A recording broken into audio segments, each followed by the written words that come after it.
അപ്പോൾ ഇതാണ് ആ അടുപ്പ്. ഇപ്പം അടുപ്പിൽ കഞ്ഞി വെച്ചുകൊണ്ടിരിക്കുകയാണ്. കാണാൻ കഞ്ഞി തിളയ്ക്കുന്നുണ്ട് നന്നായിട്ട്. അത്യാവശ്യം വലിയ വിറകാണ് വെച്ചിരിക്കുന്നത്. തീ അത്യാവശ്യം നന്നായിട്ട് കത്തുന്നുണ്ട്. ഞാൻ കുറച്ച് വെച്ചിരിക്കുകയാണ്, അത്ര തീ ആവശ്യമുള്ളൂ ഇപ്പോൾ, അതുകൊണ്ടാണ് അങ്ങനെ വെച്ചിരിക്കുന്നത്.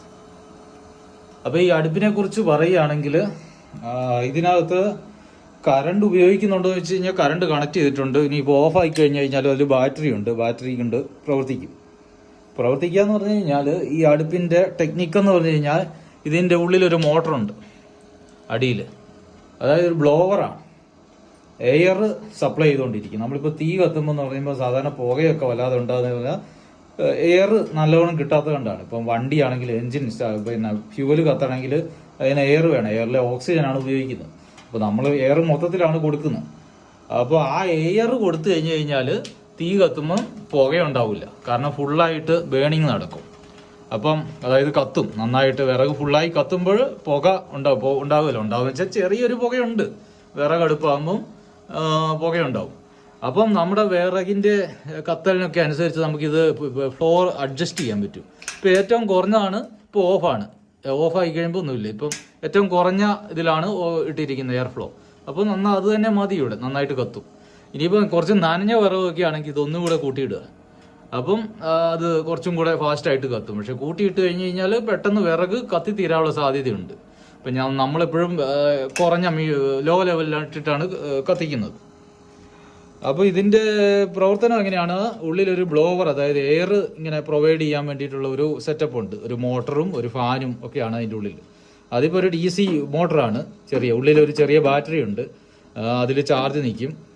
6 വോൾട്ട് ബാറ്ററിക്ക് അത് ചാർജ് നിൽക്കുന്നുണ്ട്. അത്യാവശ്യം നിൽക്കും, 5-6 മണിക്കൂറൊക്കെ ചാർജ് നിൽക്കുമല്ലോ കറണ്ട് ഇല്ലെങ്കിൽ പോലും. നമുക്ക് പിന്നെ ഇവിടെ ഇൻവെർട്ടർ ഉള്ളതുകൊണ്ട് ആ ഒരു വിഷയം വരുന്നില്ല, ഇപ്പം വേണമെങ്കിൽ കുത്തിയിടാം. അപ്പോൾ അങ്ങനെയാണ് അതിൻ്റെ പ്രവർത്തനം. ഇത് കത്തിക്കുന്നതെന്ന് പറഞ്ഞു കഴിഞ്ഞാൽ വളരെ എളുപ്പമാണ്. സാധാരണ അടുപ്പ് കത്തിക്കുന്നത് പോലെ കുറച്ച് വിറകും, ചെറിയ വിറകും, കൊള്ളി വിറകും, പിന്നെ കുറച്ച് പേപ്പറോ എന്തെങ്കിലും വെച്ചിട്ട് കത്തിക്കുക. കത്തി കഴിഞ്ഞിട്ട് വേണം ഇത് നമ്മളിടാൻ. ചെറുതായിട്ടൊന്ന് തീ പിടിച്ച് കഴിഞ്ഞിട്ട് വേണം ഈ ബ്ലോവർ ഓൺ ചെയ്യാൻ വേണ്ടിയിട്ട്.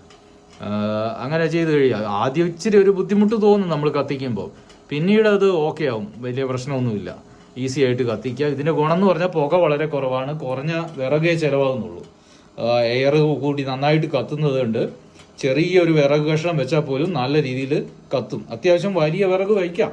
പിന്നെ വലിയ സാധാരണ അടുപ്പിൽ വയ്ക്കുന്ന പോലെ വലിയ മുട്ടി വിറകും ചകിരിയൊന്നും വാരിയിട്ട് കത്തിക്കാനാവില്ല എന്നുള്ളത് ഒരു ഡ്രോബാക്ക് ഉള്ളൂ.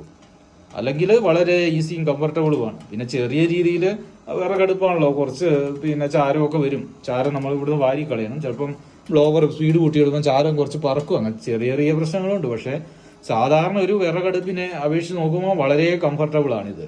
പിന്നെ തീരെ വലിയ എന്താ പറയുക ഹൈടെക് ജീവിത രീതിയിൽ മാത്രം ജീവിക്കുന്നവർക്ക് ഇത് അത്ര കൺവീനിയൻ്റ് ആണെന്നില്ല. അതേസമയം സാധാരണക്കാരായിട്ട് ജീവിക്കുന്ന ആളുകൾക്ക് ഇത്തരം ഒരു അടുപ്പുണ്ടെങ്കിൽ വളരെ നല്ലതാണ്. തീരെ അത്ര എന്താ പറയുക ചാരവും പിന്നെ പുകയും ഒന്നുമില്ല. ഇതിനെ ഊതണ്ട നമ്മൾ. സാധാരണ നമ്മുടെ പഴയ അമ്മമാരൊക്കെ അല്ലെ സ്ത്രീകളൊക്കെ കാണാം, വിറക് അടുപ്പ് ഊതിയും മടുക്കും, ശ്വാസകോശ സംബന്ധമായ രോഗം വരെ വരാൻ സാധ്യത. അത്ര പ്രശ്നം ഇതിനില്ല. ഇതിന് ഊതേണ്ട ആവശ്യമേ വരുന്നില്ല. തീ കത്തിക്കുക, ബ്ലോവർ ഇടുക, പോവുക. പിന്നെ ഇത് ഞാൻ കോഴിക്കോട് നിന്നാണ് ഒരാളെ കൊണ്ട് ഉണ്ടാക്കിച്ചതാണ്. ആമസോണിലൊക്കെ ഈ ഇതുപോലത്തെ പ്രോഡക്റ്റ്സ് ഇപ്പോൾ ധാരാളം അവൈലബിൾ ആണ്. പക്ഷെ ഞാൻ അതൊക്കെ നോക്കിയിട്ട് അത് പെട്ടെന്ന് കേടായി. ഇതെന്ന് പറയുമ്പോൾ നല്ല മെറ്റീരിയലാണ്, നല്ല സ്ട്രോങ് ആയിട്ടുള്ള ഒരു ബോഡിയൊക്കെ വെച്ചിട്ടാണ് ഇത് ഉണ്ടാക്കിയിരിക്കുന്നത്. ഇതിൻ്റെ ഇതൊക്കെ ആണെങ്കിൽ തന്നെ നല്ല സ്ട്രോങ് ആണ്. അല്ലാത്ത എല്ലാം റിവ്യൂ നോക്കി കഴിയുമ്പോൾ എല്ലാം പോവുകയാണ് പെട്ടെന്ന്. വാങ്ങിക്കഴിഞ്ഞാൽ 1 മാസത്തിനുള്ളിൽ തന്നെ മോട്ടർ അടിച്ചു പോകും.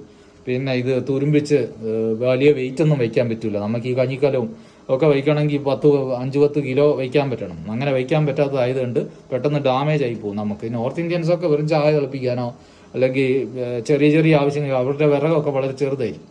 ആ ഒരു ആവശ്യത്തിനാകുമ്പോൾ ആമസോണിൽ നിന്നൊക്കെ വാങ്ങിയ നോർത്ത് ഇന്ത്യൻ സ്റ്റേറ്റുകളിലൊക്കെ ഉണ്ടാക്കുന്നതാണ്. UP-ലും ഗുജറാത്തിലും ഒക്കെ ഉണ്ടാക്കുന്ന സാധനമാകുമ്പോൾ ആ ലെവലിലാണ് അവരുണ്ടാക്കുന്നത്. നമുക്ക് യൂസ് അല്ല. ഇപ്പം ഞാനത് കോഴിക്കോട് ഒരാളെ കൊണ്ട് ഉണ്ടാക്കി എടുത്തതാണിത്. ഇതിന് ഏകദേശം 3000 രൂപ ചിലവ് വന്നു. 3000 രൂപയാണ് വന്നത് ഉണ്ടാക്കിയെടുക്കാൻ വേണ്ടിയിട്ട്. അങ്ങനെയാണ് അതിൻ്റെ. ആവശ്യമുള്ളവർ പറയുകയാണെങ്കിൽ ഞാൻ ഡീറ്റെയിൽസ് തരാം, ഇത് വാങ്ങിക്കാൻ താല്പര്യമുള്ളവർക്ക്.